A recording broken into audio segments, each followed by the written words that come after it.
We're doing it. It's live now. Uh-oh. So yeah, I guess as we're discussing, we'll have to come with an intro later. Yep. All right. Good old delay. All right. So what are we talking about this week? Well, video games. We could talk about what we wanted to talk about originally briefly, which is what? Shape of Water. Shape of Water. Yeah. Until we both got really bored of talking about it, I guess. I don't know about bored. I think it's more. I'm telling you, man, we shouldn't have made an extensive document on it. That's what killed us. Well, I mean, I like doing my research, but you did too much research. Yeah, maybe that was part of it. But I think it was more about like, I don't know. I guess maybe we can even talk about that. So like we were going to go see it again, right. And then, have it fresh in our mind to be able to talk about it. And we decided not to. So I loved the movie. I felt like I loved it the first time I watched it, but something for some reason made me not want to see it again in the theater.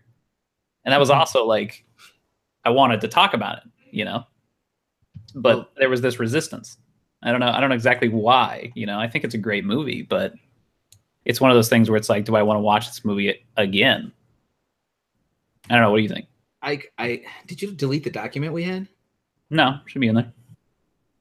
Okay, I don't see it, but I definitely wanted to go see it one more time because I feel like movies like that deserve to be watched in the theater. I mean, we all have small screens, and there's probably bits and pieces that you might have missed while you're watching it because you're just excited to see it finally.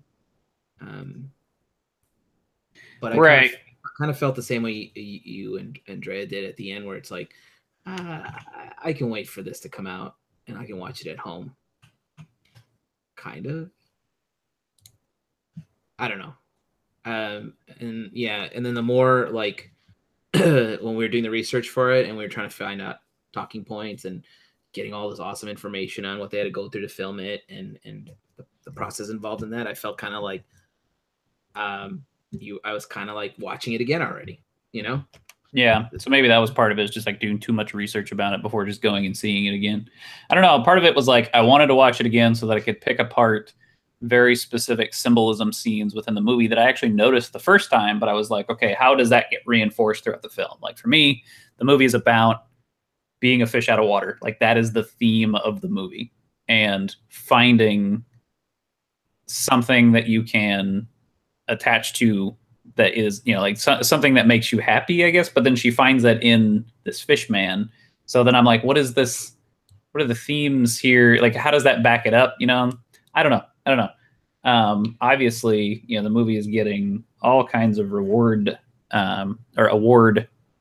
attention. Yeah, it's actually, I think yesterday they said it was nominated for 13 Academy Awards. 13 awards, probably between the Oscars and some other awards. That's awesome, right? Especially for being a monster movie. I mean, I think that was the big thing that is really the breakthrough for it. Is that, well, for one, Mexican director, which is great, and also it's a monster movie, right? It's a genre that has been cast aside through basically the entirety that it's been in cinema. Right. And sort of, genre fiction almost always being put on the sidelines.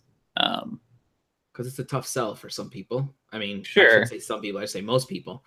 Right, but it's also one of those things, like you look at H.P. Lovecraft, and his entire career had been marginalized because he wrote genre fiction. And seeing a genre fiction movie get the kind of attention that Shape of Water has is amazing. Like that's a huge breakthrough. And also there's other movies too that are surprising to be nominated, like Get Out. Okay, that movie was really interesting. And there were parts of it where I was just like, is this going to go the route of a typical horror movie? Or, right. And it was interesting that, I mean, if you haven't seen it by now, right. Right. Spoiler. I was trying not to spoil the end of it, but I'm like, if you haven't seen it by now, it's like, it's one of those, movies where I was just like, is this guy going to get out of here alive? What's happening? Had ample time to watch it. Plenty of time to watch it. And, it was interesting how he made what's that director's name? Jordan Peele. Yeah. Right. And he made that movie, but he also had a lot of social talking points like sprinkled in throughout the whole thing. Where I thought that was kind of interesting, where you're like, yeah, that's like real life, right? You know what was happening to him, and then it's like with the fringe of that horror stuff that's coming. You know, yeah. It's been a while since I saw it in the theater. I only saw it once. I just saw it like 2 weeks That's kind of ago. my thing, though. I really don't watch a lot of movies more than once, which is the thing, because I love picking them apart. But yeah, well, it depends on the movie. I mean, yeah, sure. I mean, I even like analyzing bad movies. Yeah, just but to you're try not to gonna get watch an that idea. twice in the theater. No.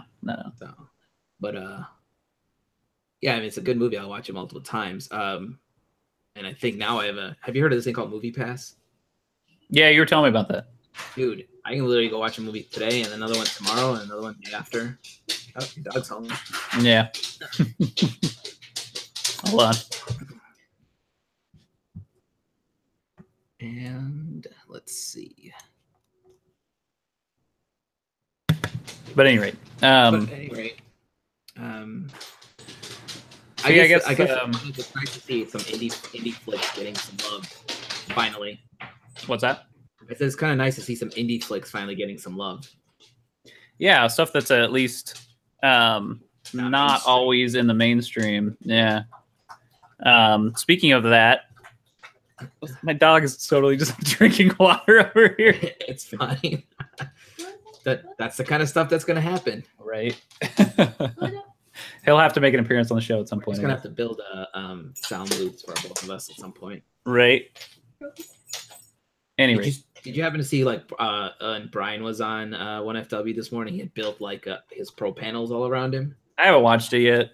Well, he took his setup and built pro panels all around him, so essentially looked like he was in his own little. So he's like in his booth on the show. Correct. Which, something to consider. I've gone for the look at my messy apartment look. That's all right. I mean, I had to clean up all this back here, and then my books are still out, and yeah. Anyway, so we could talk about. I guess we had talked about video games and bringing up how indie movies. I guess indie. I mean, Shape of Water doesn't necessarily count as an indie movie, I guess, but it definitely a genre that has gotten less attention than others. But yeah, we could talk about video games a little bit. So, and for me, I think what I want to talk about is the current state of AAA games and the current state of indie games and what we think the future looks like. I definitely don't like how the new games are doing microtransactions. Oh, interesting. Yeah. Oh, man. On one hand, it's cool. Right, I have mixed feelings about this. Actually, what do you think? Well, there's a mix. I was gonna say, I was like, on one hand, there's that cool element of like, I can get this really neat item that looks cool on my character, or it's essentially an ornament, right? It serves no purpose, right? And normally, serves no purpose in the game other than to make you look cool, or indicate, like, let's take Destiny as an example, because it's a game I play. Yeah.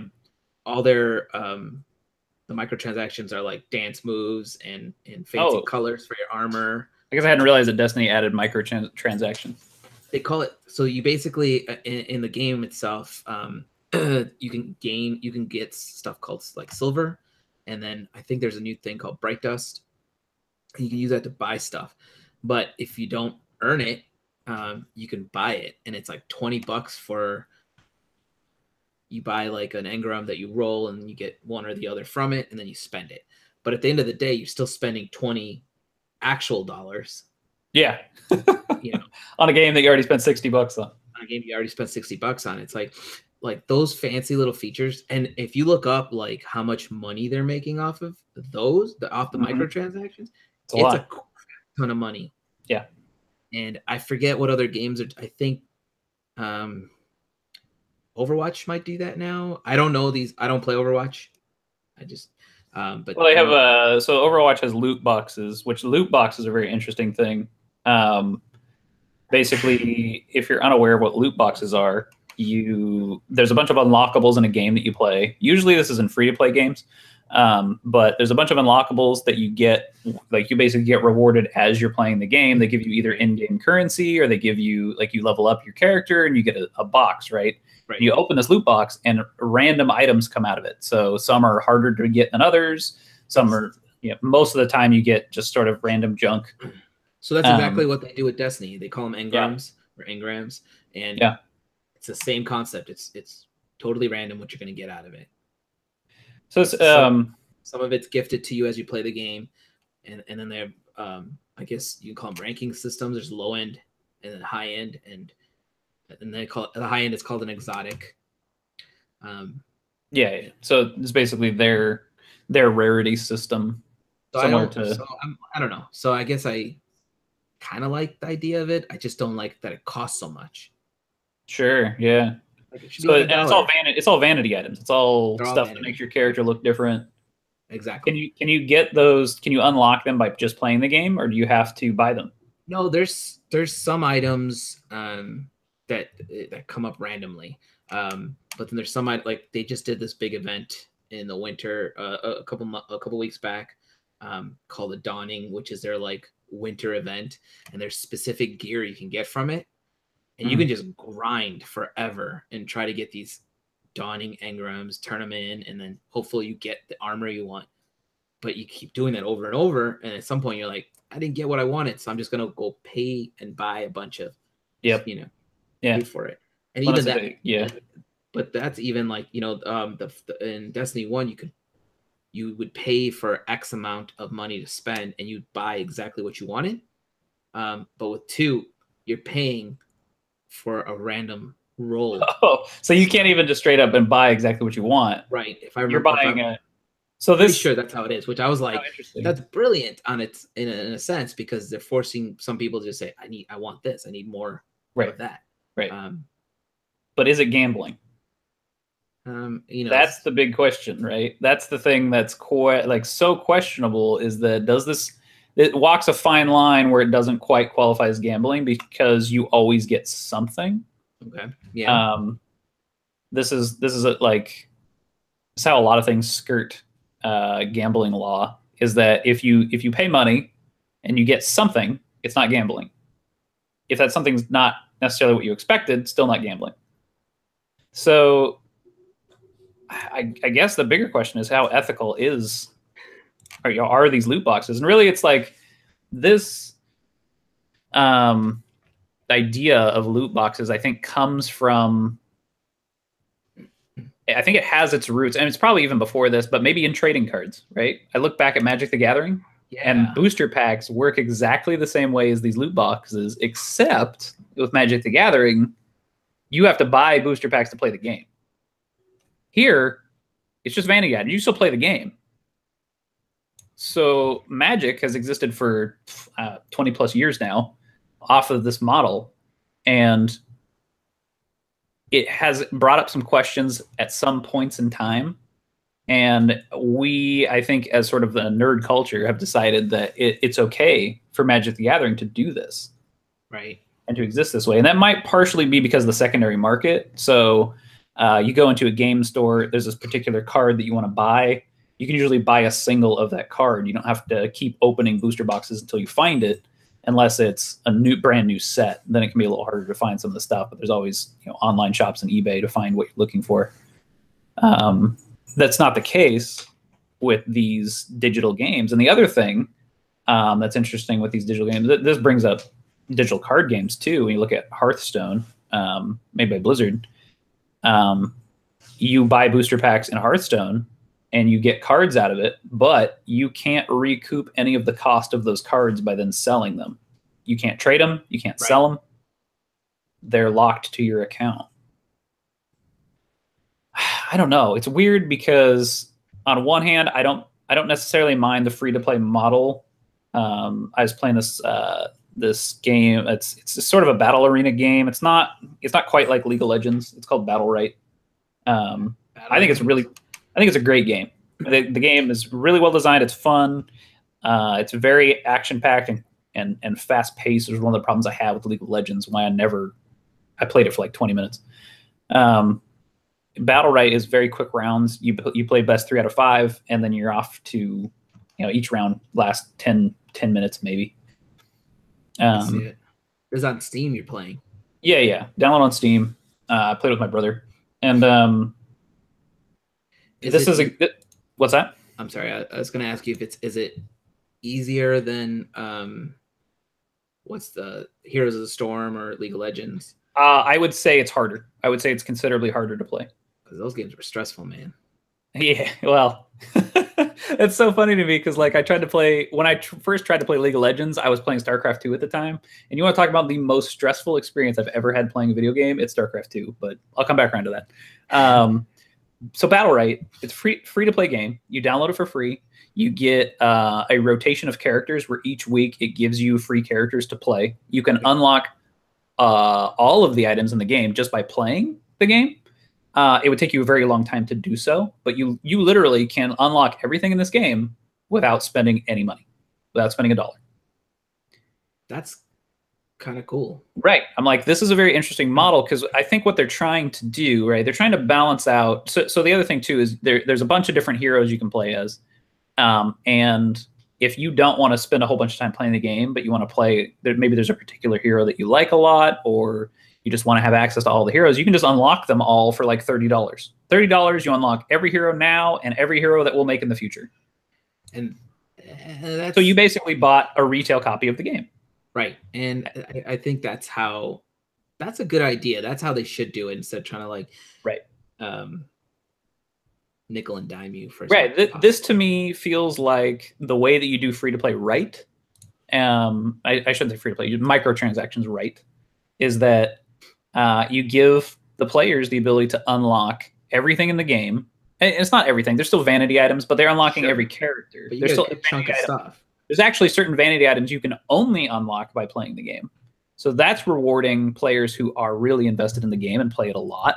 So you're giving them these suits of armor that change the way their character looks. And then when somebody else plays against them and sees that, they know, they're like, oh man, this guy plays the game a lot. He's probably pretty good, But they're basically saying, okay, if you have a lot of time to invest in this game, then you can unlock everything. If you don't, you happen to be somebody who works a full-time job and is married and has kids or whatever, you can instead pay a reasonable amount of money and play the game in the same way, the same state that somebody who just invested a lot of time can play this game. Right. And I think that's a really good way to do it, honestly. And the ones that bother me the most with microtransactions, the ones that feel predatory, they feel like Hearthstone, is that you have to pay a bunch of money to unlock, to open packs, to find the cards you need to build the best deck to be able to play competitively in the online environment. And I think Hearthstone to me is even worse than we brought up Magic the Gathering already. And with Magic the Gathering, maybe it feels okay because you can then turn around and sell those cards for real money. Right. Yeah. If you get a bunch of cards you don't really want, you can turn around and sell them. I mean, that's how I played Magic for years. Is I knew which cards were worth money. I knew which cards might be worth money in the future. I would buy them when they were cheap, and then I would sell them when they were more expensive. And I made money playing Magic the Gathering. Dude, I told you about my friend who sold his Magic cards he sold a bunch of his old cards. He was sitting on $27,000. Good Lord. Okay, I wasn't quite that good. But he sold all his cards, made $27,000. Yeah, and he took doesn't surprise me. And he put it on a down payment on a Lexus. A Lexus? Come on. I'm not even joking. That is the biggest waste of money. I was like, I would have bought like a Honda Civic and put the rest in a savings account. Or something. Or bought a house. Like, come on. Anything other than what he did, right? A Lexus? Oh man. I was just shocked at that number. I thought he was gonna say I made like $5,000 off my cards, or whatever. Yeah, I was more about in that camp. I sold my collection when I was deciding that it was time to invest my time in becoming an illustrator. Yeah. So I bought my Cintiq, and I recarpeted my basement. Well, you should help me sell some of mine. I've got bins of cards here, and some of them are from when I was in high school. Yeah, I mean, yeah, they might be worth something. You might be surprised, honestly. I know. Yeah, I got a couple of friends who want first dibs at looking at them first, but I'm like, I gotta sell this stuff, man. I don't want to. I'm just sitting on it. So there's another interesting thing about microtransactions we haven't talked about yet is that Steam Yep. tried to do paid mods. So they introduced the ability for anybody to create a mod to say Skyrim, and then you could charge money for it. You could get paid for this work that you did, augmenting someone else's game that then people could download and install and add to the existing game. The existing game. I don't think that's a good idea. Well, why not? It sounds a little bit like, what if something breaks? Then what? Well, then the person's held responsible, right? That's kind of the thing that's interesting about it is it allows you to get more professional mods for games, right? So let me rephrase that. It would be fine if, say, someone ran a test of it and said this game works. So you said Skyrim, right? So sure. Somebody said, "Here's a mod I created for Skyrim." Steam says, "All right, we're gonna run it through a series of tests. Oh, it works good. It doesn't break the actual game." Yeah. And then that's fine. But if you just randomly release shit, it's like when you put out stuff on your cell phones and you run an app and all of a sudden your phone doesn't work right. And it's a rogue app that you allow, third-party app running on your phone. Right. Well, this is theoretically why the marketplaces have reviews, right? If something doesn't work, user reviews though. You're not talking about user review? I'm talking like an actual.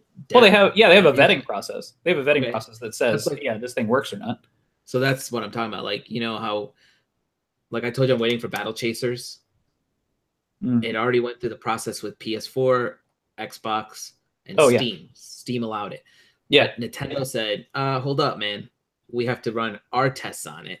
Right. And still running tests on it. And now Nintendo's saying, this game came out in December of 2017, but Nintendo's saying they might not release it till December of 2018.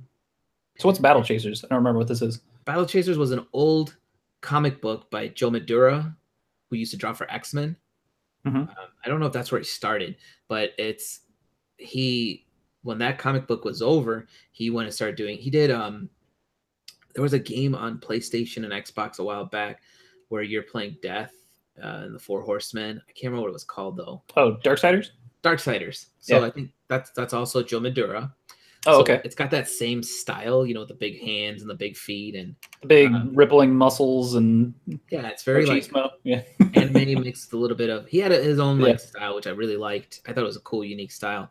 But he decided to kickstart Battle Chasers. I think it was almost, I want to say it was 2.5 years ago, maybe. And the idea was to make a JRPG. And it's kind of cool the way if you look at videos for it, it's got a cool like. You ever play like Bastion? Oh yeah. So it's got like a little bit of a Bastion feel where it's like that 3/4 view. Yeah, isometric. Yeah, asymmetric, and then it has the RPG style fighting sequences.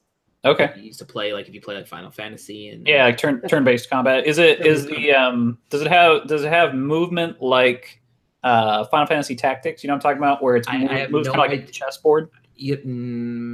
Or is it like your guys just stand there like Final Fantasy and attack the other guys? I don't know the gameplay. I don't know because I haven't played it. Right? Okay. Gotcha. I've only seen what they show in the videos, and I'm sure there's plenty of reviews on it because it's been out since December. But you're just waiting for it on Switch. Well, they kept pushing it, and then I actually talked to Joe Madura at Dallas Fan Expo last year, at the beginning of the year, and I was just like, "Hey, man, I've been waiting on this game. When am I going to get it?" Right. He's going to be out by the end of the year. What he didn't say was he made it sound like it was only coming out on Steam. So my initial, Kickstarter vote was for Steam. My account online says I want it on Steam, but then towards the end of the year, they said you can get it on PS4, Xbox, Steam, or Switch. But again, they didn't clarify that Switch was going to take a while. Which is, whatever. I'd be like, okay, I still want it on Switch because I like to play it while I'm on the move. So why? Yeah. So is that the only reason why you picked? That's the only reason I picked it on Switch, because in my head I was like, I don't really have that many games on Switch, and I have a game I could take with me on Switch that I enjoy. Yeah. That's all I have on there right now is Zelda. We could All talk right, about this is the thing that's so interesting about Switch is just the other day I went through their store looking for what new games had come out, and nothing looked interesting. nothing. I was like, what is all this? Like, it's just sort of random garbage. I mean, I shouldn't say garbage. I didn't play any of it. Maybe some of it's good. I mean, there's been the hit here and there. Stardew Valley is obviously amazing. I played the game you suggested. Yeah, through the Fire and the Flood. Through the Fire and the Flood, and which is what's funny is like I liked it and I played it. But there's a point where you get tired of it, man. You're just done. Yeah, it's a little repetitive. I guess I expected it to have a little bit more legs than it does. Yeah, I was like, oh, I got to get on this. How much was it? Was it like $15? Like $15. 10 or $15? Yeah, to me it feels more like a $10 game if it was 15. And then I got this other game on there that's kind of like reminiscent of Hyper Light Drifter. Yeah. Oh man, that game. Hyper Light Drifter. I had to buy that game after everyone kept saying my art kept reminding them Hyper Light Drifter. For sure. Like, yeah, your art definitely falls into that camp a little bit. I was like, I better go look this up because I don't know what it looks like, you know. But you know, I looked at Switch games and I did like the fact that they're releasing a bunch of old games that I used to play. Like like the Neo Geo games on there. Yeah, they kind of do that you can get Metal Slug on your iPhone too or whatever. So. Exactly. I was just like, it'd be kind of nice to get something new, but I was like $8 for Metal Slug. That's not bad. Right. I guess that's the interesting thing about Switch though is that I mean there's Zelda, there's Mario. I heard Mario was good. Mario apparently is amazing. Apparently it's one of the best Mario games ever made. But it's about it for the. No, seriously, yeah, it's a big deal. I mean, since Mario 2. I'm just kidding. That's what I was gonna. Well, I was thinking Mario 2 in my head too. Yeah, that's. I mean, you can't beat that one. Phenomenal until you beat it, and you're like, that shit was a dream. Oh yeah. Oh, okay. So there's a podcast I listen to called Idle Thumbs that is amazing, but they talk about the Mario universe and like how each game has added to it. It is amazing. Like I have to listen to that. Yeah, we should look it up. We'll look it up later, or go look it up because it's crazy. But yeah, Mario's great, Zelda's great, but that's really like the big games that are on it. And yet, this platform is the best thing Nintendo's released since the GameCube. Like, it's super successful. It's crazy successful, and then now they have the thing coming out where you get to build the construction projects. Oh man, that looks crazy cool. Okay. What's it called? Nintendo Labs or something? Nintendo Labs, which I'm half and half on it. I kind of like what they're trying to do with it. Dude, if I was, I mean, I think it's awesome now, but like as a kid, that would have blown my mind. Okay, yeah, exactly. As a kid, you would that's like fucking phenomenal. Yeah. But as an adult, it's like, I might get bored of this really fast. I don't know. I mean, what are you gonna build a fishing pole and go fishing with it? Hell yeah, dude! That's what I used to do in Ocarina of Time. The whole time I played that game, like that's what kept that game going for me. Is like I go to the little fishing pond, cast my line out there. That's right. By the way, I know you're not following the chat, but there's a call out for Roller Coaster Tycoon. Oh, let me guess who that was. And Pokemon Blue. What about him? That's as far as it went. It says okay. Yeah. No. Oh. Pokemon cards. There's another. So I've never played a game of Pokemon. The card game or the card game? I've never played any. I've seen. Never played any Pokemon, like the video games, card games, anything. Nothing. Wow. Like I have no idea how. Everyone says it's fun. The only game I've really played is the one on your phone where you walk around and collect. And then which is like whatever. I got bored of it after a week. But yeah, it was cool. Like that was a crazy phenomenon. Pokemon Go. What's crazy about that on a side note is there was a game, that same company that made the Pokemon for the mobile. What's the name of that company that made it? I forget. Oh yeah. They made Ingress. Is that what you're talking about? They made Ingress, right? Yeah. Which was a game I played for like a half a year. Seriously, interesting. I had a buddy at work that played it. And there was a tower right outside my window that I like. My friends who living near me, we were in charge of that tower, right? Oh, sure. And then there was a tower by our local home bar. Mm-hmm. So when we were at the home bar, we managed that tower, and it was fun. And then also by my work. So trifecta. But when the Pokemon game came out, they took all those towers and turned them into gyms. Yeah. They just took they basically already had the framework made. But they moved all the framework out slightly. Oh, really?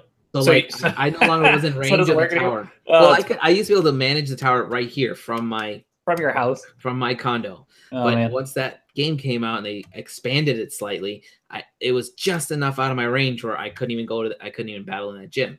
And I was like, well, that kind of took the fun out of it, Right. Oh, I can't have an unfair advantage anymore. Damn. Yeah, man, don't take all my advantages. Also, Ingress had the ability where you could turn the game off, and if somebody tried to take over the tower, it would tell you. It would ping you then, so it wasn't constantly running, right? Yeah, it would just send you a push notification. Yeah, push notification. But that's the thing I hate about the Pokemon game. Your phone was just being killed. Yeah. I don't know. I feel like Pokemon Go is such old news that I don't even want to talk about it. I don't know Pokemon Blue, and I don't know. I've never. I'd like to learn the card game someday. I heard it's fun. Yeah, I feel like you missed the boat. You're like 20 years late. I actually own decks. One of my friends gave me 2 decks, and he's like, "Here, learn." The boat left the dock, hit an iceberg, and sank. So it was through the fire and the flood. Right. I actually played Yu-Gi-Oh! A couple times. That game wasn't that bad. I never touched that. My brother was super into it, though. I had friends who loved it. They were in tournaments with it. I was just like, what? Yeah, that was after my time. Magic was our time. I mean, that's the game I played forever. Yeah. Well, I played Pokemon. I didn't play the Pokemon card game. I collected the cards, and then I transitioned to playing Magic. But here's another thing about video games, and sort of in a similar vein as to the microtransactions. There's a new fad. I don't even know if it's a fad. It's a trend. There's a new trend happening with indie games using early access. Are you aware of how that you talking works? About beta stuff? About what? Like when they do the beta? It's not beta. It's more like a paid beta. You're basically buying the game before it's done. Usually for a reduced price. With Dead Cells. Yeah. Dead Cells does this. This other game that I was playing, Castles and Kingdoms, does it. That game that's keeping you up till like 4 a.m. Dude, that game. I'll tell you what. Wait, I gotta go look up a quick photo of this. It looks like Farmville. Souls. I'm a little embarrassed that. Should I share it really quick so everyone can see? Yeah. Bring it up on the thing. I mean, it doesn't make great radio, but that's fine. It doesn't. Yeah, it doesn't. Hang on. How do I? Here it is. But at any rate, yeah, you grab it real quick. So here's this jacked up game. Castles and Kingdoms and Castles. There you go. It looks a little bit like it looks pretty SimCity feel to it. Yeah. I mean, that's kind of their goal, I think, is to create in medieval times SimCity, which I think they do a reasonable job of. It's the game is not finished for sure. How much was it? Wow, did you build this? $5 or something? Oh my God, no, I haven't built that yet. All right, time to open this back up once we're off this call. But but the thing is that it's pretty limited right now, and oh, hang on a second. Nobody saw that because I had to hit present to everyone. So So here's the game itself again. Okay. I just looked over and I realized this doesn't say present to everyone. Right. And then this is the big old castle that Gavin's gonna build tonight. Right. That would take a while. It looks ridiculous. That looks like real life skyscrapers. It doesn't even look like a castle. Right. We're in Dubai. So like I was saying, the game it's not done yet. I think it cost me like $5 or $10 or something. It was cheap. The thing that most of these early access games do, or at least a lot of the time, is they'll charge a reduced price while they're in early access because they're still developing the game. But you get in early. You're playing the game. The game runs. It's functional. There's really not a whole lot of bugs. It's just that it doesn't quite feel finished yet. It feels like they need to streamline it a bit. They need to add a few more things. They just released a beta for it, which you can opt into through Steam, that allows you to build a port, and you can now have merchant travel between different kingdoms that you've built on different islands. So you can send resources from one kingdom to the other. the interface for that's super clunky still. Like there's all kinds of weird things, but that's the beta part of it, which you don't have to necessarily be involved in. So, but like, so with like, for example, the Dead Cells that we both bought. Yeah. And they call it early release, early testing or whatever, early players. All right, we're essentially beta testing it for them. Right. I think it's smart they're not calling it that, because then you might be like, I don't want to be a beta tester. Right. Right. Beta implies the game isn't finished. Yes. Early access also does, but in a different way, I guess. It's I guess that's a rebrand of a early beta access is a nicer way of saying it. You have early access to a game. You get, and also what I was actually on, I was half and half on buying it, but then when you said, you know, it's gonna go full price once it comes out later. Yeah. I was like, I can get it right now for 15. A friend of mine is adamantly against early access. And the reason why is because he doesn't agree with paying for products that are not complete. Sure. And yet him and I kickstarted a card game. Uh-oh, you're going to put him on blast directly? Yeah. But I guess, I mean, that is different because like the card game was finished before we kickstarted it. So... I mean, I had the early versions of that, and it played fine. Yeah. I don't think that model works as well for video games. Video games tend to have a longer. Get frustrated. Well, what I mean is the model of just Kickstarter, and the reason why I think early access has come to exist is because video games have a longer development cycle. If you're going to build an entire video game before you kickstart it, and you're basically just taking pre-orders. The work's already done. You don't need to pay. You don't need to pay for anything more at that point. It's a digital product. You put it on Steam. You put it on, PlayStation Market, whatever. But what I've been noticing on Kickstarter that people are doing with their video games is they're saying basically, pay me X, we'll create the game, and once we take it live, it usually goes to Steam, which has a ton of risk involved, right? Like you're basically saying, here's my idea for a game. If enough people think it's cool, then I'll make this game. You kind of assume that this you give them the credit to play it too. Sure. Yeah. They're buying a copy of the game, but the problem is the game's not done yet, so you don't know what the end product is ultimately going to look like. Right, and that's exactly. And that's really the problem. So I'm like, early access, at least it gives you an idea of what that product is going to look like, and they're going to continue to improve it. I mean, the elephant in the room is that one of the most popular games of 2017, PlayerUnknown's Battlegrounds, is an early access game. Yep. This game blew up, and it's early access. So what does that mean for the future of video games as a whole? This game was an early access. It released 2 consoles in basically an early access state. Mm-hmm. Now they bought people had heard about this game, bought it off the store shelf as basically the equivalent. Now, okay, they added a map and they added an extra map and a couple other things, and they called it a console release. This is a game that had been out for, I don't know, at least 6 months before that on Steam, blowing up. It's been at the top sellers list. It's been on the top sellers list for months and months and months. Everyone's been trying to get me to play it. I just don't. It is super clunky. It's a weird thing. I think if I don't like games that play that slow. This is the thing. This is the thing about PUBG is that PlayerUnknown's Battlegrounds. You want me to pull it up again? Hang on, I'll pull it up. Yeah. Pull it up real quick, because the thing about PUBG is that it's a walking simulator until it's not. That's why this game is so exciting. One of the reasons. But it is a game that feels super unfinished. Make sure you're presenting. There you go. So, at any rate, it looks like a game that was crafted from an asset store. Like you went to the Unity asset store, like Grand Theft Auto. Yeah, but it's not nearly as polished as that. It looks like they went and they found a level graphics pack from an asset store and slapped that in, and then found some guns and so the game is not pretty, but that's not really the point. I'm not gonna play a video of it. I can only imagine it's gonna be loud and stupid. Yeah. What is happening here? Why are there? They drop all you on the island, and there's 100 people who so it says 94. I got 100 people get dropped. Yeah, there's 100 people in the match. The beginning of the match is basically they need to load the level before you can play in it, and it takes a while. So they found a band-aid, which is drop everybody on this island before the game starts. It sits on this island for 30 seconds or something as everything else loads, and everybody pops in and loads in. And then once it's loaded the map, because the map's huge, it's really big.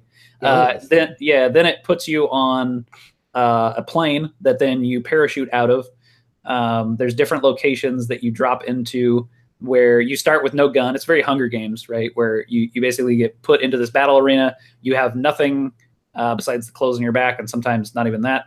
And this dude's about to get whacked right here. Yeah, he's going to hit him with a frying pan, yeah. So the thing that's just so strange to me is that this game became super popular. This guy, wow, okay. This game became super popular, and it's clearly not a finished product. So that to me says, how do you define a finished product?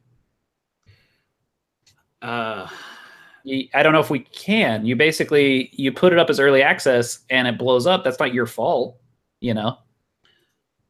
Right. And then who decides that a game is done? You know, who decides a piece of art is done? Who decides anything is complete? I guess it's all up to the person creating it. So they decided this game was in a playable state. They were correct. Does it feel like a full $30 release game to me? No, I don't think so. It cost $30. Oh yeah, I remember. That's right. Because I remember Pete kept trying to get me to buy it, and I was like, I'm not spending $30 on this. Right, and apparently that was not a barrier for most people. No, I mean, and part of it's like fear. You know, like people get FOMO, right? They're like, I want to play this. I don't want to, miss out on this cultural event that's happening around me. I got friends who just watch on Twitch, just watch other players play this. Oh yeah, that's a big deal. I think that's part of what led to its success. Honestly, is that there was a lot of live streamers on Twitch. I was telling Nance about this last week. My friend was telling me how Dead Mouse was playing it. Yeah. Oh yeah, Dead Mouse streams on Twitch all the time. He streams when he makes music too. Yeah, that's actually pretty fun to watch. Yeah. But there's some guys that are just like ridiculously good at that game too. Maybe I'm too old now. No, he's good at it. It's funny because some guy was doing something that he said was cheating, and then he was like, I'm gonna get this guy banned. And then people were like, how are you gonna get him banned? He goes, shit, I'm Dead Mouse. Oh my God. All he said. And I was just like, fair, like I'm Dead Mouse. That's all he said. I'm Dead Mouse. I mean, that's an ego, but okay. he's earned it, I suppose. But yeah, like, what game was I thinking of? Not Dead Cells. There was another game that's doing something. Oh, what I was gonna say was like when with Battle Chasers, they did I feel like when people fund your game, you should give them a faster release. Like you shouldn't make them wait 3 years. Yeah. What do you mean? I waited almost 2.5, 3 years for that game to finally get released. Yeah, that's I think the problem with kickstarting a video game is that your development for like a full-fledged video game, your development's going to take years. So you put this money in, you bought this game, you're going to wait 3 years before you deliver the product. Right. I think it's a weird investment scenario that I think early access sort of gets around because it gives you a stream of revenue to continue development while the game is still being built and people are playing it. They're beta testing. Like this feels like a best of both worlds scenario. The problem. Oh, okay, wait. Here's one that I forgot to bring up because this is actually a big deal. Peter Molyneux, the guy who created Fable, he created a game called Goddess. This is Fable was awesome. Fable's great, yeah. He is notorious for promising things and then not delivering them. Goddess Primal Chaos. Yeah, I think that's it. That may have been what it was ultimately called. This game is a colossal failure, failure of the early access system. Godus. Godus. Goddess. Oh, I see it. Okay. And I bought it. And it was an early access because I was like, man, this looks up my alley, right? This is weird because I guess I didn't realize how much I like city builder type games. Apparently I'm into it. Exactly like the game you're playing right now, man. It does a little bit. There's no conflict though. You're basically just like this primitive civilization establishing your, I don't know, place in this island, building a kingdom, sort of. They're more like huts. I don't know. It was interesting. It was cool. It was released through early access. He promised tons of features and never delivered. So I don't think I should be surprised. But that's a little bit like No Man's Sky. Yeah. I mean, that was another one that was kind of a huge. I mean, see, that was the thing too, though, is that Goddess was not hyped like No Man's Sky was. But yeah, they promised features, never delivered. The game sort of just fizzled out and died, and I guess that's I think part of the problem with the way early access games are presented is they're not presented as a risk the same way backing a Kickstarter sort of is. Where if you back a Kickstarter, you're like, well, I might not actually get what I just paid for. And part of Kickstarter is developing that reputation as a creator and building an audience that knows you can deliver. So there's actually the thing I wanted to bring up too was there's a new crowdfunding platform for video games. It's called Fig. Yeah. You mentioned that to me last week, I remember. And it's made by Double Fine. They are what did they make? Psychonauts. I think they made Oxygen Not Included. It's a newer one. There's some other guys involved too, but that I think was the big one. Maybe Telltale Games was involved somehow. But at any rate, they basically created a crowdfunding platform for video games that can have ongoing funding. You have an initial period where you raise as much money as you can through either pre-orders of your game and or investments into your game. People can invest in your game. So you can pledge money to them. Say you pledged $100, and if the game does really well, you might get $200-$300 back, maybe even more. What's it called again? Fig, Fig. I think it's fig.co. I think it's their website. They fell into that weird .co fed, which I guess is sort of a thing now, but there's a whole bunch of different dots somethings now. I see it. What the golf? Yeah, there's some very interesting Kingdoms and Castles on here. Yeah, see, this is this coming back around to Kingdoms and Castles. That was the Kingdoms and Castles actually the first game released that was funded on Fig. Oh, okay. So that's coming full circle, I guess. An interesting idea for sure. Yeah, and I'm wondering if this is going to sort of take the video game development, video game campaigns that are on Kickstarter and move it to this other platform, because I think Fig is a much better structure for video games. Kickstarter, to me, I don't think it fits. Because it's like the best run Kickstarters are basically products that are already created. Right. The backers know what they're going to get. You're basically just using it as a pre-order platform, and video games are digital goods. You don't have to do that. So this works just like, so you said this works like Kickstarter. If it doesn't fund, doesn't get made. Yeah, I think I have an initial funding goal period, but you don't have to just buy a copy of the game. You also can invest real money in a game that you think is going to be very successful. Yeah, because some of these games they're saying, like, there's one here called Earth Romancer. It says they're at 40,000 and they need 100,000. It's like, that's a lot of money. Yeah, right. That's the other thing too, is that if you're going to make a very polished game, even if it's an indie game, you need $100,000 or more. Well, you got to pay. You have a team of people. You got to pay your developers. So Fig offers a very interesting opportunity, I think, for the future of crowdfunding for video games. I don't think it is necessary for board games. I think board games still work really well on Kickstarter. Now, another question too is that could Kickstarter adapt some of this Fig model? And now they probably will. They will. I don't know if they will. Kickstarter has a very clear, mission statement in that they want to be initial funding for projects. This is the reason why you can't kickstart something multiple times. You get one. You can cancel your campaign and relaunch it, but you can't run a successful campaign for the same project twice. So, for instance, we just kickstarted Bullets and Teeth, and it was successful. We can't then run another Kickstarter just for Bullets and Teeth to do a second print run. Yeah, you'd have to do like an expansion pack or something. Right. It has to be a different product has to be changed in some way, some substantial way. And yeah, Kickstarter will deny you if you try to just run the same project again. So that's actually an interesting problem that we're running into right now is we funded well enough to do an initial print run. We have about 200 extra copies of the game after we fulfilled all of our Kickstarter obligations. And that's not much. That's like almost nothing. Like we can't do a full retail release because we basically ended up in a weird spot where we were successful enough that we got to do more than just a basic print run, but we couldn't do enough to do a ton of extra copies, and we also ended up in a weird spot where we couldn't print enough to fund our own second print run with the extra sales after Kickstarter. You see what I'm saying? Right.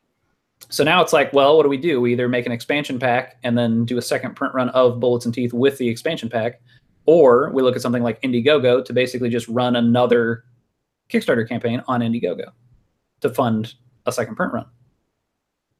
So I kind of like the idea of an expansion pack, but yeah, I mean that's probably the road we're going to go down. Right now, we're making our second game. It's not going to be related to Bullets and Teeth at all. And then after that, we'll probably do an expansion and the second print run for Bullets and Teeth.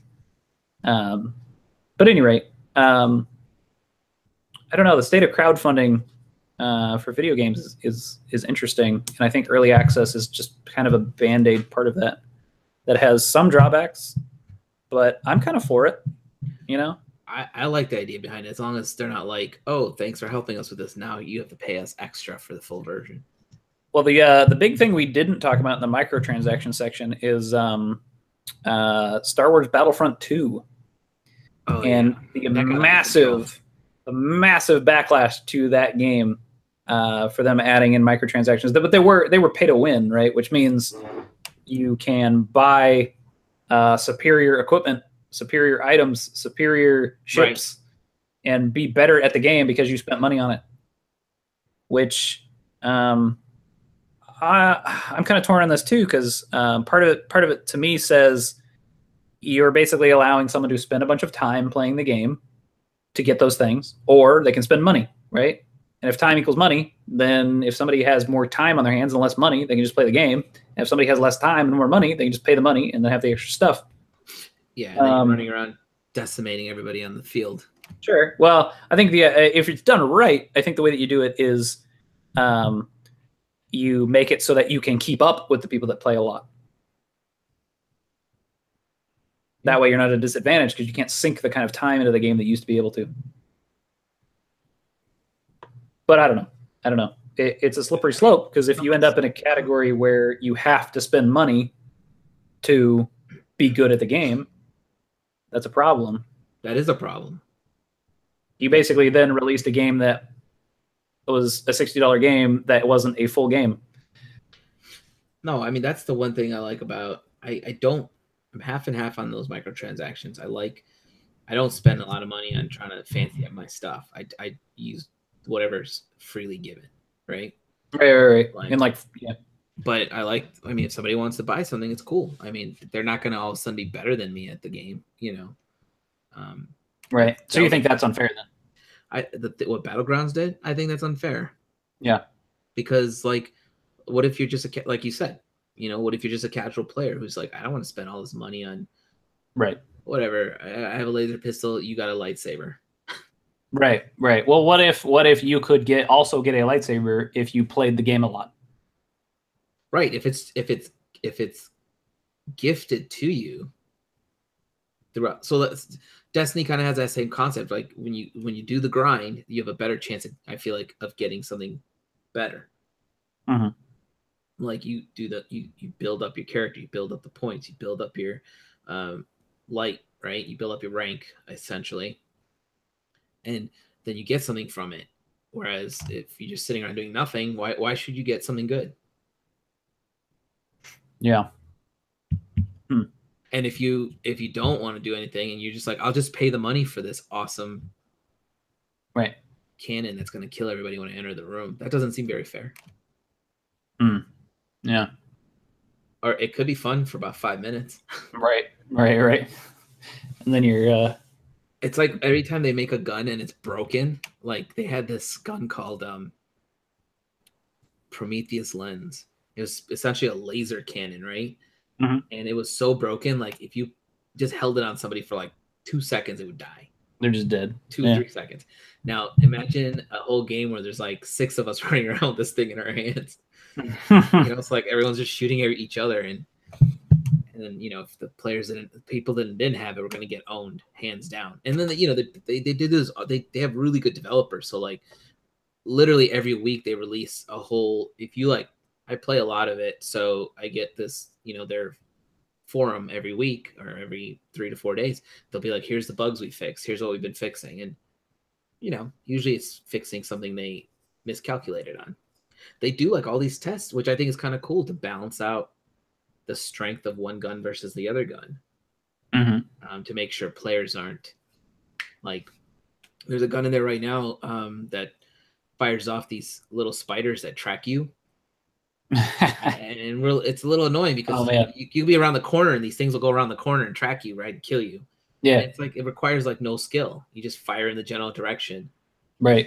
You know what it reminds me of? It reminds me. You ever play Turok on Nintendo 64? Yeah. Yes. All right. So Turok, the gun is called the Cerebral Bore. It's the same exact. It's the same exact idea. Except for this thing shot like a probe that found a player and then it like eats their brain. Like. Oh, it's like kind of like This is in a game called Turok Dinosaur Hunter. Like. Yeah. I had that so on. Good. What system was that? Nintendo 64. 64, yeah. We used to play it at birthday parties, stay up all night playing Turok. That was one of those games where they didn't figure out, like, okay, I don't know, like like when you play video first person shooters now, there's Turok was like your base point, your eyesight was dead center, right? Yeah. So like if you played it too long, you're gonna get motion sickness from it. Oh yeah. If you were that type of individual.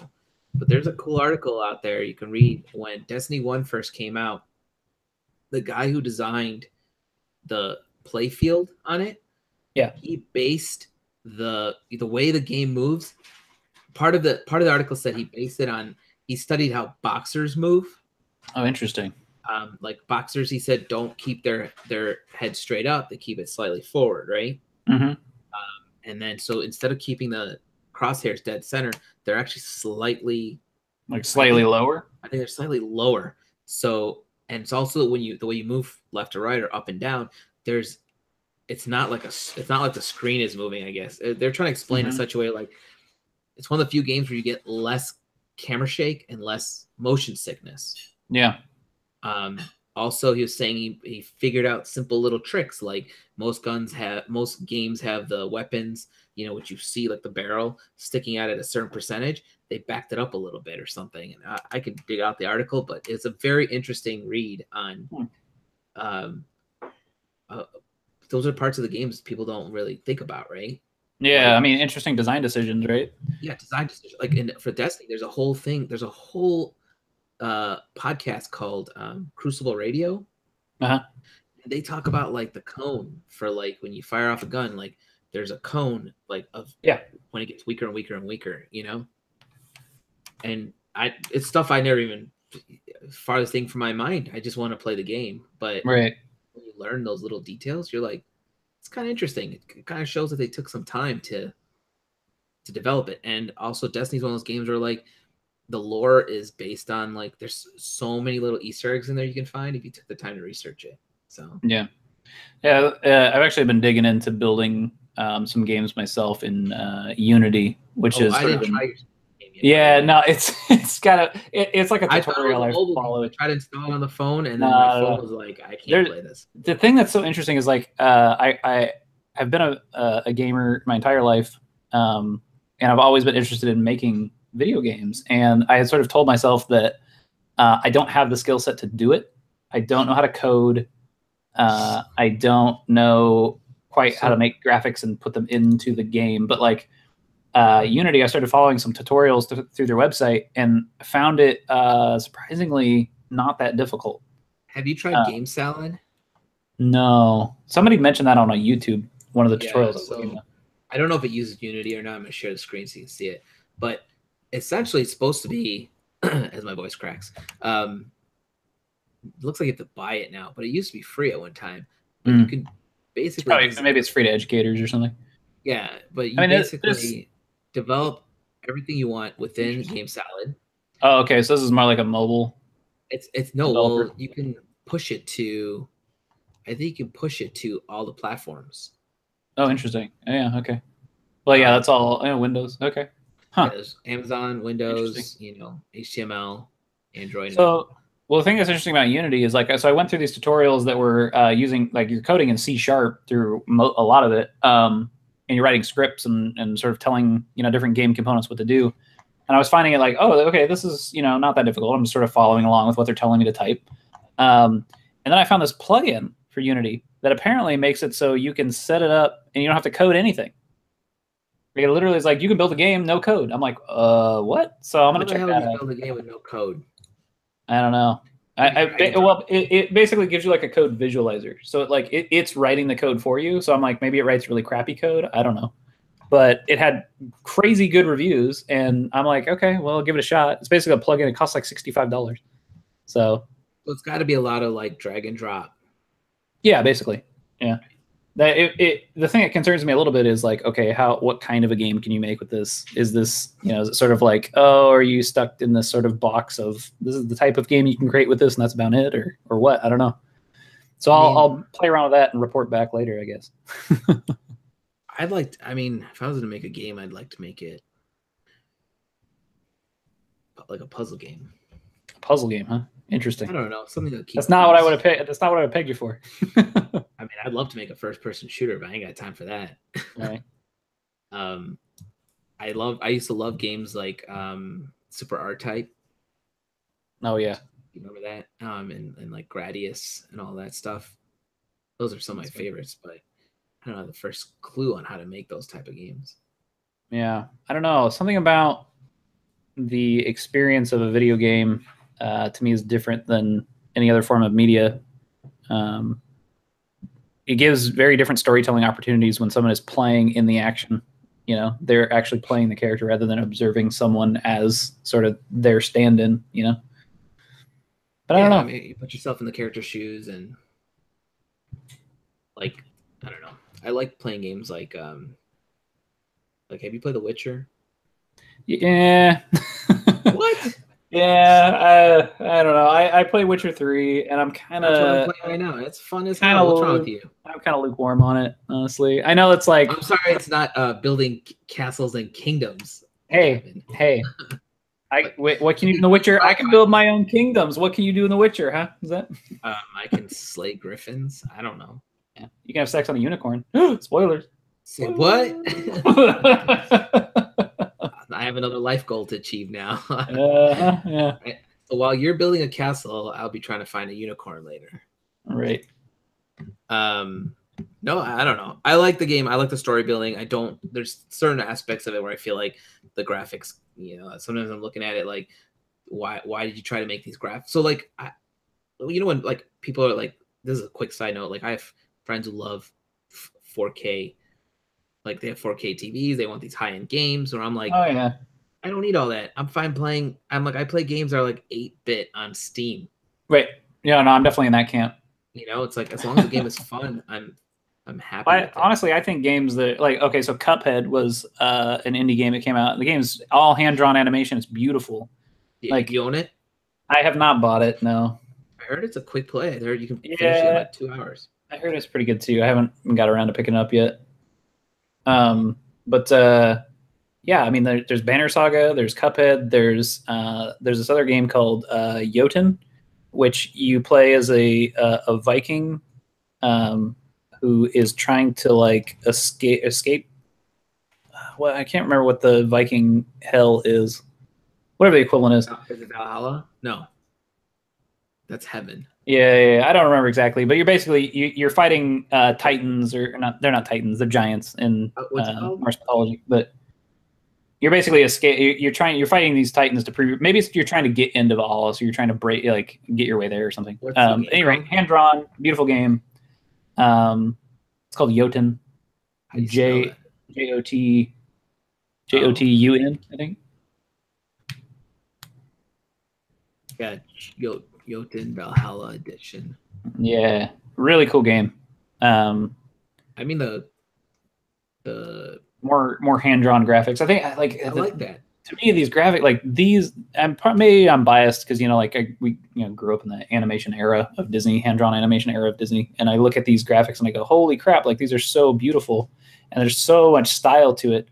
And you don't end up in the same problem you do when I think you're trying to make graphics look too realistic, because you end up in the uncanny valley, right? Which is like you basically can achieve a certain amount of graphical fidelity before it comes off super awkward and creepy because you fall. There's this valley. It's like graphics are looking good, and then you hit this point where it just drops off and everything looks super weird and freaky because it looks too real. Yes. Before you hit actual reality, like look like, oh, you have to jump this huge gap before you get to things that actually humans perceive as real.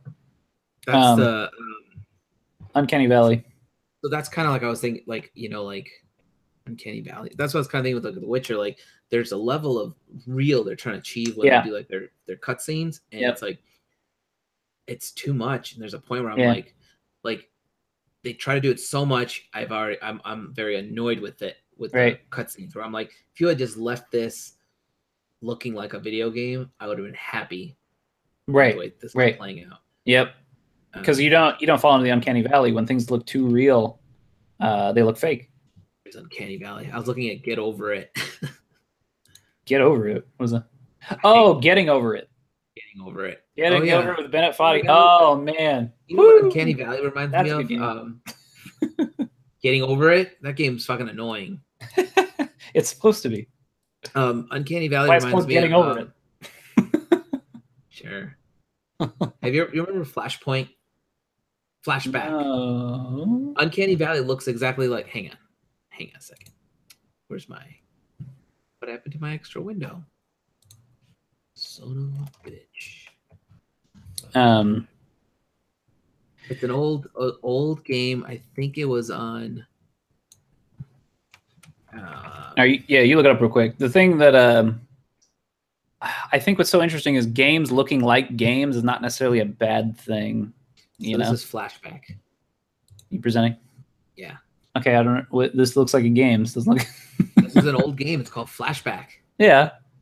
And it this isn't the Uncanny Valley. I said it looks like Uncanny Valley. No. The Uncanny Valley is not a game. No. There's a game here called Uncanny Valley. That's what I look for, Kevin. It's a concept that Google Uncanny Valley. Clearly, I missed that part. Yeah. No.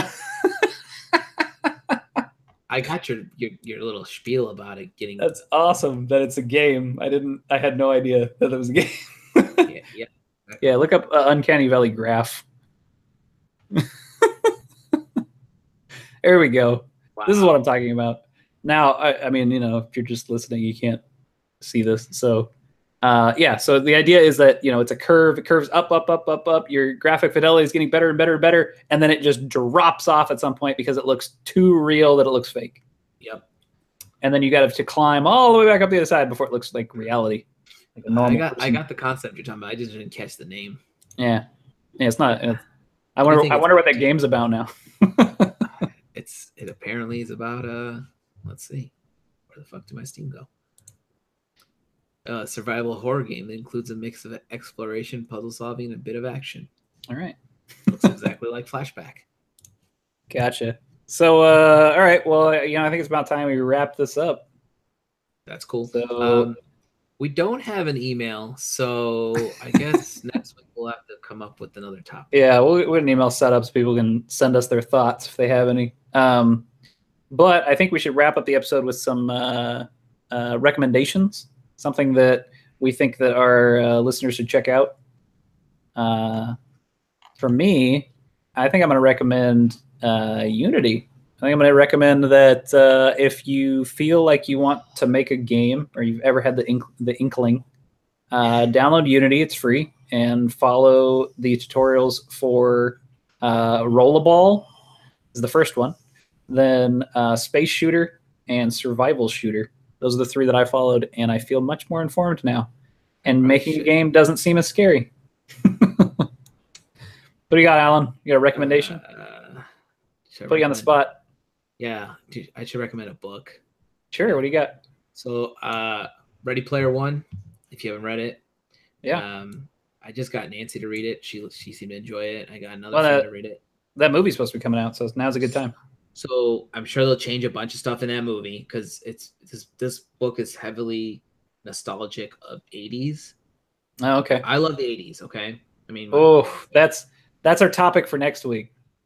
That's our topic. Nostalgia currency. Nostalgia currency. We'll talk about it next time. This book has a lot of like references to 80s stuff, but it's also got like a cool story, cool concept. It's the first book this guy wrote, so the writing, there's parts of it where you're like, this writing could be better, sure. But yeah, and there's a movie coming out, so if you can read it before the movie, it would be awesome. It's like 350 pages. If you want to ruin the movie for yourself, read the book first. Oh, stop being a slacker. Read the book. Yeah. The one that I read is my first book. The first book that I read. You hear that? Wait, it's what? It's the first book she's read in a long time. Oh, I thought it was like the first book ever. It can't just be like it's the first book I read. Yeah, so she actually was reading it every night and finished it. So, Ready Player One, man, I highly recommend it. I haven't started the guy's second book yet because I started a new book, but all right, be a topic for next week. Sweet, good recommendations. Cool. And I guess that's it. We'll and maybe next week we'll talk about Roller Coaster Tycoon. Sprinkle that in for her. There's some nostalgia for us. So, maybe she'll be on the show next time and she can talk about Roller Coaster Tycoon. Oh, called out. Call her out. Call her out. All right. I'm going to end this broadcast and then probably still be talking to you afterwards. All right. Stopping the broadcast now.